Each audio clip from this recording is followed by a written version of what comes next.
بسم الله الرحمن الرحيم. السلام عليكم ورحمة الله وبركاته.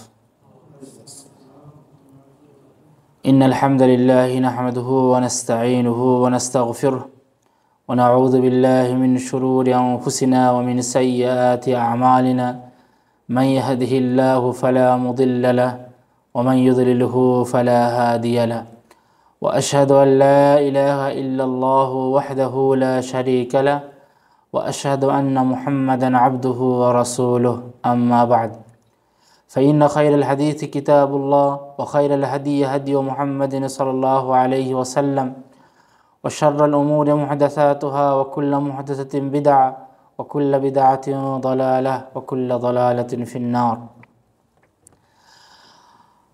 قال النبي صلى الله عليه وسلم لا يأتي عليكم زمان إلا الذي بعده شر منه حتى تلقوا ربكم. সম্মানিত দিনী ভাই সকল, সমস্ত প্রশংসা সেই মহান আল্লাহ তাবারক ওয়া তাআলার জন্য, যার প্রশংসা করে শেষ করা যায় না, যাবে না, তাই আমরা সকলেই বলি আলহামদুলিল্লাহ। সম্মানিত দিনী ভাই সকল, ধারাবাহিক এই দার্সে আজকে যে বিষয়ে আলোচনা করব, বিষয়টি কিতাবুল ফিতান থেকে, অর্থাৎ ফিতনা অধ্যায়। বর্তমানে আমরা যে যুগে বাস করছি এটা ফিতনাময় যুগ, এবং আমাদের পরে আরও যে যুগ আসবে এগুলো আরও ফিতনা হতে থাকবে। এই সময় আমাদের করণীয়, আমাদের বর্জনীয় কি করব কি না করব এ বিষয়ে জানা দরকার। এই বিষয়ে আপনাদেরকে কয়েকটা হাদিস শোনাবো রাসূল করিম সাল্লাল্লাহু আলাইহি ওয়াসাল্লামের। প্রথম হাদিস সহিহ বুখারীতে আছে, মুসনাদে আহমদে আছে, তিরমিজিতে আছে, ইবনে মাজায় আছে। তিরমিজির 2206 নম্বরে হাদিসটি আনাস রাদিয়াল্লাহু তাআলা আনহু থেকে বর্ণিত। রাসূলুল্লাহ সাল্লাল্লাহু আলাইহি ওয়াসাল্লাম বলেছেন, লা ইয়াতি আলাইকুম জামানুন ইল্লাল্লাযী বা'দাহু শাররুম মিনহু। তোমাদের মধ্যে যে যুগ আসবে তার চেয়ে পরবর্তী যুগ হচ্ছে অধিক মন্দ। মানে যে যুগটা গিয়েছে সেটা আরও ভালো ছিল, আমরা যে যুগে আছি সেই ভালোর থেকে একটু খারাপ। আবার আমাদের পরে যে যুগ আসবে এই যুগের থেকে আরও খারাপ হবে। হাত্তা তালকাউ রাব্বাকুম, এইভাবেই এই মন্দ আস্তে আস্তে তোমরা তোমাদের প্রতিপালকের সাথে সাক্ষাৎ করবে, কিয়ামত শুরু হয়ে যাবে। রাসূল করিম সাল্লাল্লাহু আলাইহি সাল্লামের যুগ ছিল সোনালী যুগ, সাহাবে কিরামদের সোনালী যুগ ছিল সোনালী যুগ। সেই যুগের পরে পরে যখন আস্তে আস্তে যুগ শুরু হয়েছে, একটু খারাপ হতে হতে হতে হতে বর্তমানে যে যুগ শুরু হয়েছে এবং যেগুলো হবে সেগুলো আরও মন্দ হবে। অতএব এই যুগে যত রকম আপনি ফিতনা দেখছেন, সেই ফিতনা থেকে যতটুকু পারা যায় দূরে রেখে আপনি একা আল্লাহর দিকে হন, আল্লাহ তাবারক তাআলা আপনাকে ভালোবাসবেন। আর একটা হাদিস দেখেন, রাসূল করিম সাল্লাল্লাহু আলাইহি ওয়াসাল্লামের হাদিস, ইবনে মাজার 4036 নম্বর হাদিসটি আছে, মুস্তাদরাক হাকিমে আছে, মুসনাদে আহমদে আছে। বর্ণিতকারী সাহাবী আবু হুরায়রা রাদিয়াল্লাহু তাআলা আনহু। রাসূলুল্লাহ সাল্লাল্লাহু আলাইহি ওয়াসাল্লাম বলেছেন, ইন্নাহা সাতাআতি আলান নাস সিনুনা খাদ্দাআতুন ইউসাদ্দাকু ফিহাল কাযিবু ওয়া ইউকাযযাবু ফিহা সাদিকু। মানুষের নিকট এমন এক ধোঁকার যুগ আসবে, এমন এক ধোঁকাব্যঞ্জক ধোঁকার যুগ হবে যাতে মিথ্যাবাদীকে সত্যবাদী রূপে গণনা করা হবে, আর সত্যবাদীকে মিথ্যাবাদী রূপে গণনা করা হবে। ওয়া ইউতামানু ফিহাল খাইন, খেয়ানতকারী আমানতদারি হবে। বাস্তবে সে খেয়ানতদারি, কিন্তু মানুষের কাছে সে আমানতদারি হিসাবে মানে গণ্য হবে, লোক তাকে আমানতদারি মনে করবে। ওয়া ইউখাওয়ানু ফিহাল আমিন, আর যাকে আমরা আমানতদারি মনে করব সে আমানতে খেয়ানত করবে।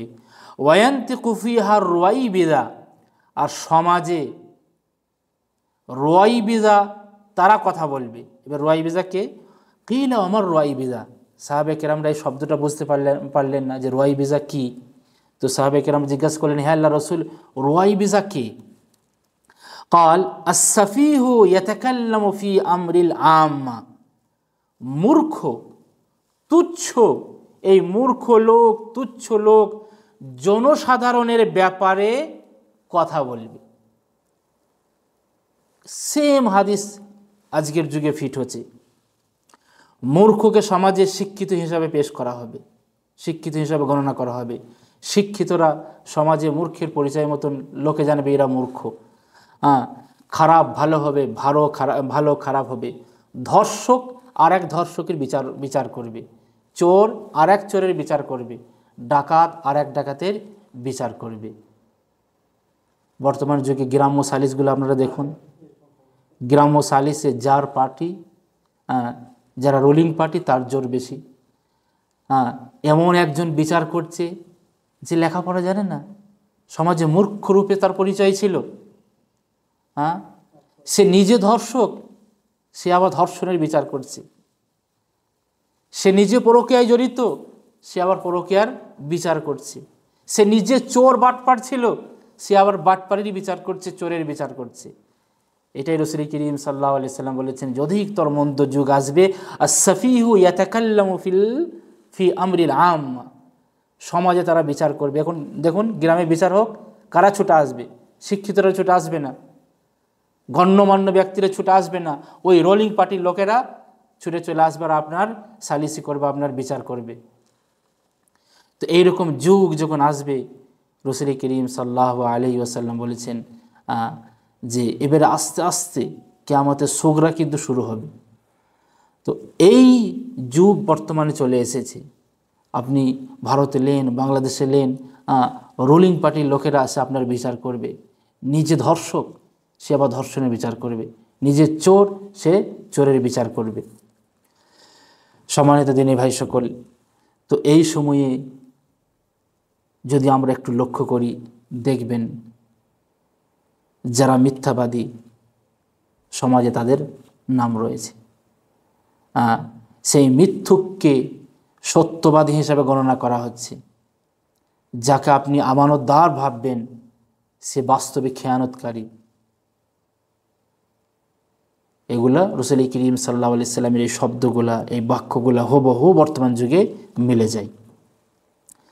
আর একটা হাদিস আপনাদেরকে শোনাই। রাসূলুল্লাহ সাল্লাল্লাহু আলাইহি ওয়াসাল্লামের হাদিস, সাওবান রাদিয়াল্লাহু তাআলা আনহু হাদিসটি বর্ণনা করেছেন। রাসূল বলেছেন, ইউশিকুল উমামু আন তাদা আলাইকুম কামা তাদা আল আকালাতু ইলা কাসআতিহা, খাদ্য গ্রহণকারীরা যেভাবে খাবারের পাত্রের চতুর্দিকে দাঁড়িয়ে থাকে, দেখবেন, মনে করেন এই যে খাবারের পাতিলাটা রয়েছে, হাঁড়িটা রয়েছে, যদি মাঝখানে রাখা হয়, তো খাবার আমরা যদি নিতে চাই, আমি হয়তো ডান দিকে বাম দিকে, পুরো এই হাঁড়িটাকে ঘিরে রাখবে সবাই। তো রাসূল করিম সাল্লাল্লাহু আলাইহি সাল্লাম বলেছেন যে খাদ্য গ্রহণকারীরা খাবারের পাত্রের চতুর্দিকে যেভাবে একত্র হয়, সেইভাবেই ইউশিকুল উমামু, সমস্ত বিজাতিরা তোমাদের বিপক্ষে এক হবে। ইহুদি, নাসারা, হিন্দু, যে সমস্ত বিজাতি আছে সবাই তোমাদের বিরুদ্ধে এক হয়ে যাবে। এই কথাটা বলার পরে এক ব্যক্তি বললেন, হে আল্লাহর রাসূল, ফাকালা কাইলুন ওয়া মিন কিল্লাতিন নাহনু ইয়াওমাইদিন, হে আল্লাহর রাসূল, সেই দিনে কি আমরা সংখ্যায় কম হব? সেদিনে কি আমরা সংখ্যায় কম হব?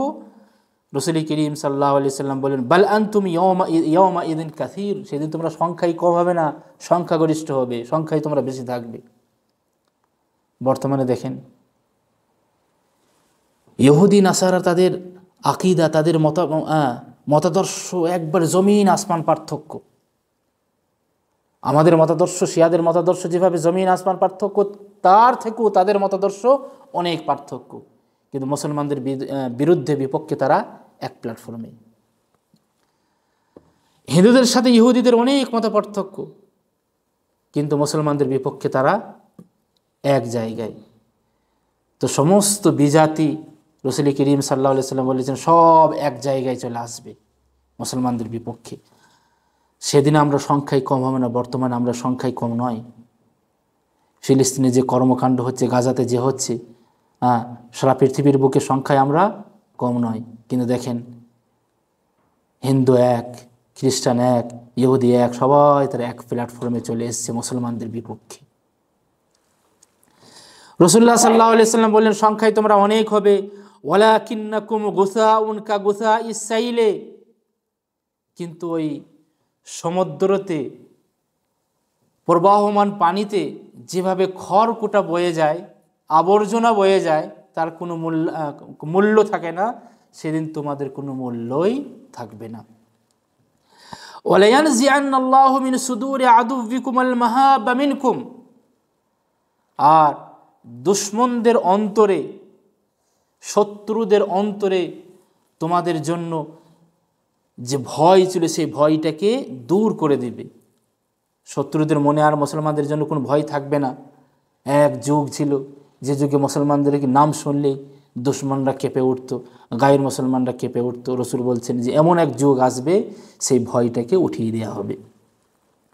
ওয়ালা ইয়াকযিফান্নাল্লাহু কুলুবিকুমুল ওয়াহনা, তারপর রসুল বললেন যে তোমাদের অন্তরে ওয়াহান ঢুকিয়ে দেওয়া হবে। ফাকালা কাইলুন ইয়া রাসূলুল্লাহ ওয়ামাল ওয়াহান, এক ব্যক্তি বললেন, হে আল্লাহর রাসূল, ওয়াহান আবার কি? ওয়াহান কি আমাদের অন্তরে যেটা ঢুকিয়ে দেওয়া হবে? কাল হুব্বুদ দুনিয়া ওয়া কারাহিয়াতুল মাউত, ওয়াহানটা হচ্ছে যে দুনিয়ার ভালোবাসা আর মৃত্যুকে অপছন্দ করা। দুনিয়ার লোভ, লালসা, ভালোবাসা তোমাদের অন্তরে ঢুকে যাবে। মরণকে তোমরা তখন ভয় করবে। দুনিয়ার রঙিন তামাশায় তোমরা চলতে থাকবে, তখন তোমরা আল্লাহকে ভুলে যাবে, মরণকে ভুলে যাবে। সেই সময়টা যখন আসবে, দুশমনদের অন্তর থেকে তোমাদের যে ভয় ছিল মুসলমানদের ব্যাপারে, সেটাকে উঠিয়ে দেওয়া হবে, তারা আর ভয় করবে না। আর তাদের কাছে ঠিক আমরা ওই আবর্জনার মতন, যেভাবে প্রবাহমান পানিতে, সাগরে, সমুদ্রতে খড়কুটো বয়ে যায়, আবর্জনা বয়ে যায়, তার কোনো মূল্যই থাকে না, তার কোনো দাম থাকে না, সেইভাবে আমাদের কোনো দাম থাকবে না। তো মুসলমানদের ব্যাপারে দেখেন, সারা পৃথিবীর নন মুসলমানরা একই প্ল্যাটফর্মে চলে এসেছে। যাদের কোনোদিন আকিদার ঠিক নাই, ইহুদি নাসারাদের আকিদার জমিন আসমান পার্থক্য, তারা এক অপরকে কাফের বলে, ইহুদিরা নাসারাদেরকে এক অপর কাফের বলে, নাসারা ইহুদিকে কাফের বলে, কিন্তু মুসলমানদের ব্যাপারে তারা এক প্ল্যাটফর্মে। উগ্রবাদ হিন্দুরা, তাদের সাথে ইহুদিদের ধর্মের মিল নাই, খ্রিস্টানদের ধর্মের মিল নাই, কিন্তু মুসলমানদের বিপক্ষে তারা এক জায়গায়। এই হাদিসটাকে এবার 80 ফিট করি। যারা সহি আকীদা অবলম্বন করে, তাদের বিরুদ্ধে দেখবেন সবাই এক। তাদের বিরুদ্ধে আপনি মাজারিকে বলুন, দেওবন্দি বলুন, হানাফি বলুন, যাদেরকে আপনি যান, শিয়া বলুন, কাদিয়ানি বলুন, সব কিন্তু এক। তার প্রমাণ দেখুন, বাংলাদেশে অলিতে গলিতে যে সমস্ত সহি আকীদার মসজিদগুলো রয়েছে, ভেঙে দিচ্ছে। ব্রাহ্মণবাড়িয়াতে সেখানে আপনার মাজার আছে, সেখানে আপনার মন্দির আছে, মন্দির পাহারা দেওয়া হচ্ছে, মাজার পাহারা দেওয়া হচ্ছে। অগ্নি পূজকদের ইবাদতখানা আছে, শিয়াদের ইবাদতখানা থাকলে কোনো সমস্যা হচ্ছে না, কাদিয়ানীদের ইবাদতখানা থাকলে কোনো সমস্যা হচ্ছে না, মন্দিরে কোনো সমস্যা নাই। কিন্তু সমস্যা কোথায়? যে সালাফি সহি আকীদার মসজিদ থাকলে সেখানে সমস্যা। এই সমস্ত লোকেরা ওই ভারতের উগ্রবাদ হিন্দুর থেকেও খারাপ। ভারতের উগ্রবাদ হিন্দুরা তারা মসজিদ ভাঙছে, আর আমরা নিজের দেশে মসজিদ ভাঙছি। তো তাদের মধ্যে আর আমাদের মধ্যে পার্থক্যটা কোথা রইল? যারা আল আকসা আল আকসা বলে চিল্লাচ্ছে, তারাই সর্বপ্রথম আল আকসাকে ভাঙবে। যারা নিজের দেশে মসজিদকে রক্ষা করতে পারে না, তারাই সর্বপ্রথম আল আকসা বলে চিল্লাচ্ছে, সর্বপ্রথম তারা আল আকসাকে ভাঙবে। কেন? যেই কারণে দেশের মসজিদ ভাঙা হচ্ছে, যে কেন জোরে আমিন বলবে, কেন ওরা ফুল আযান করবে। আল আকসা তারা ফুল আযান করা হয়, জোরে আমিন বলা হয়। এদেরকে যদি মক্কা মদিনার দায়িত্ব দেওয়া হয়, মক্কা মদিনাকেও ভেঙে দেবে এরা ফুল আযান করার কারণে, জোরে আমিন বলার কারণে। তারা নাকি বলে যে এই নামাজগুলো হচ্ছে ভিনদেশি নামাজ, নাউজুবিল্লাহ। তাহলে তাদেরকে যদি পাল্টা প্রশ্ন করা হয়, তোমরা কোন দেশে নামাজ পড়ছো? তোমরা তো ইমাম আবু হানিফা রহমতুল্লাহ আলাইহি ইত্তেবা করে অনুসরণ করছো, সে কোন দেশের? সে কি ব্রাহ্মণবাড়িয়ার? সেও তো ভিনদেশি। এগুলো অনেক প্রশ্ন থেকে যায় যে এই সমস্ত যারা নিজেকে হেফাজতে ইসলাম বলে এরা আসলে হেফাজতে মুনাফিক, তা না হলে এই মসজিদগুলো ভাঙবে না। মন্দিরে পাহারা দিচ্ছে, যেখানে পুজো চলছে সেখানে আল্লাহর গজব হয়, আল্লাহর গজব নাজিল হয়, সেখানে গিয়ে পাহারা দিচ্ছে, আর নিজের মসজিদগুলো ভাঙছে, নিজ ধর্মের মসজিদগুলো ভাঙছে। এদের চেয়ে হায়াওয়ান, এদের চেয়ে পশু আর কে হতে পারে? তো যেভাবে মুসলমানদের বিরুদ্ধে এই সমস্ত বিজাতিরা এক হয়ে যাবে বা এক হয়ে গেছে, ওইভাবেও যারা সহি আকীদা অবলম্বন করে, যারা তৌহিদের দাওয়াত দেয়, তাদের বিরুদ্ধে সমস্ত বিদাতিরা, মাজারিরা, কবরীরা সব এক হয়ে যাবে। সম্মানিত দিনী ভাই সকল, এই ফিতনার সময় নিজেকে আপনি ফিতনা মুক্ত রাখবেন। আর একটা হাদিস আপনাদেরকে শোনাই, সহিহ মুসলিমের ৭৪২৯ নম্বর হাদিসটি আবু হুরায়রা রাদিয়াল্লাহু তাআলা আনহু থেকে বর্ণিত। রাসূলুল্লাহ সাল্লাল্লাহু আলাইহি ওয়াসাল্লাম বলেছেন, সাতাকুনু ফিতানুন, যে অচিরেই অনেক রকম ফিতনা দেখবে, খুবই কাছেই অচিরেই অনেক রকম ফিতনা দেখবে, ভবিষ্যতে নিকট ভবিষ্যতে অনেক রকম ফিতনা দেখবে। আল কাইদু ফিহা খায়রুন মিনাল কাইম, যারা বসে আছে, যারা দাঁড়িয়ে আছে তার থেকে সেই সময় উত্তম হবে। যারা বসে আছে তারা উত্তম হবে যারা দাঁড়িয়ে আছে তাদের থেকে ওই ফিতনাময় যুগে। ওয়াল কাইমু ফিহা খায়রুম মিনাল মাশি, আর যারা দণ্ডায়মান হয়ে আছে, যারা দাঁড়িয়ে আছে, যারা চলে বেড়াচ্ছে, দেখে বেড়াচ্ছে কোথায় কী হচ্ছে, তাদের থেকে উত্তম হবে। ওয়াল মাশি ফিহা খায়রুম মিনাস সাই, আর যারা ধাবমান ছুটে বেড়াইছে এদিকে ওদিকে, তাদের থেকে যারা আস্তে আস্তে চলে বেড়াইছে তারা উত্তম হবে। ওয়ামান ওয়াজদা ফিহা মালজাও ফালইয়াউযু বিহি, আর যদি কেউ এই সময়ে কোনো আশ্রয়স্থল পায় সে যেন সেই আশ্রয়স্থলে চলে যায়, এই রকম ফিতনাতে না পড়ে। অনেক সময় দেখা যায় কি দেখবেন, আপনি একটা কোনো ঝগড়া দেখলেন, মানুষের কাছে হয় যে আপনি ঝগড়া দেখতে চলে গেলেন, আর একজনে গেল না, সে বসে থাকলো, সে ভালো। আপনি ঝগড়া দেখতে গিয়ে ঝগড়া আর একজনে কিনে নিল। কীভাবে? আপনি ঝগড়া দেখতে গেলেন, দিয়ে ঝগড়া করে চলে এলেন। যে ঝগড়া করছে তার ঝগড়াটা নিয়ে আপনি এবারে ঝগড়া শুরু করে দিলেন। এগুলো ফিতনাময় যুগ। আপনি চলে গেলেন, ফিতনায় পড়ে গেলেন, আর যে গেল না তার আপনার থেকে সে উত্তম। তারপরে রাসূল করিম সাল্লাল্লাহু আলাইহি সাল্লাম বলছেন, এমন এক যুগ আসবে, এমন এক যুগ আসবে। ভাই ইনশাআল্লাহ হাদিসগুলো সব আপনাদেরকে শোনাবো, যে সেই যুগে মানুষ যদি গাছের নিকটে পায় সেখানে গিয়ে চুপ করে বসে থাকবে, কিন্তু ফিতনায় যাবে না। সেই এমন এক যুগ আসবে যে যুগ মানুষ পাহাড় পর্বতে চলে যাবে নিজের ইমানকে বাঁচার জন্য। শহরে গেলেই ঝামেলায় পড়বে, সেখানে তার ইমান চলে যেতে পারে। রাসূলুল্লাহ সাল্লাল্লাহু আলাইহি ওয়াসাল্লাম বলেছেন, দেখেন হাদিসটা আপনার বুখারীতে আছে, বুখারীর 3600 নম্বরে। আবু সাঈদ খুদরি রাদিয়াল্লাহু তাআলা আনহু বলছেন, রাসূল করিম সাল্লাল্লাহু আলাইহি ওয়াসাল্লাম বলেছেন, ইয়াতি আলা নাস জামানুন তাকুনুল গানামু ফীহি খায়রুম মিন মালিল মুসলিম, যে এমন এক মানুষের কাছে এমন এক যুগ আসছে যখন মুসলিমের জন্য শ্রেষ্ঠ সম্পদ হবে ভেড়া ছাগল। টাকা পয়সার বড় সম্পদ হবে না, এমন এক সময় আসবে যখন ভেড়া ছাগল উট গরু এইগুলাই মানুষের শ্রেষ্ঠ সম্পদ হবে। আর সেই সম্পদগুলা নিয়ে তারা পাহাড়ে পর্বতে শিখরে যেখানে পানির নালা আছে সেখানে তারা চলে যাবে। কেন চলে যাবে? ইয়াফিরু বিদীনিহি মিনাল ফিতান, ফিতনা থেকে বাঁচার জন্য, আর নিজের দিনকে প্রতিষ্ঠিত করার জন্য। নিজের দিন নিয়ে তারা ছোটাছুটি করবে, ওই ফিতনায় তারা জড়াবে না। তো সম্মানিত দিনী ভাই সকল, বলার উদ্দেশ্য যে আমরা যে যুগে রয়েছি এই যুগটা বড় ফিতনাময় যুগ। কত রকমের ফিতনাতে আপনি পড়বেন। আপনার ইমান সকালে আছে বিকালে থাকবে না, বিকালে আছে সকালে থাকবে না, এভাবে আপনি ইমান হারা হয়ে যেতে পারেন। অতএব এই ফিতনাময় যুগে সবসময় নিজেকে নিরাপদ রাখার চেষ্টা করবেন। নিজেকে যত ফিতনা যে সমস্ত জিনিসগুলো আছে তার থেকে দূরে রাখবেন, আপনি ভালো থাকবেন। আল্লাহ তাবারক ওয়া তাআলার কাছে দোয়া করি, আল্লাহ তুমি আমাদেরকে ফিতনাময় যুগ থেকে হেফাজত করো এবং আমরা এই সময়ে সঠিকভাবে কোরআন হাদিসকে মেনে চলতে পারি, সেই তৌফিক তুমি আমাদেরকে দাও। ওয়া আখিরু দাওয়ানা আলহামদুলিল্লাহি রাব্বিল আলামিন। আসসালামু আলাইকুম ওয়া রাহমাতুল্লাহি ওয়া বারাকাতুহু। সকলকে অসংখ্য ধন্যবাদ ভিডিওটি দেখার জন্য। সকলেই ভিডিওটি দেখবেন, শেয়ার করবেন এবং যেটা আমাদের দাওয়াতি চ্যানেল দাওয়া আল মাজমা, এই চ্যানেলটিকে সবাই বেশি বেশি করে সাবস্ক্রাইব করবেন, যাতে করে আমাদের সমস্ত ভিডিও যা কিছু আমরা রেকর্ডিং করব, আপলোড করব আপনাদের কাছে যাতে করে তাড়াতাড়ি পৌঁছে যায়।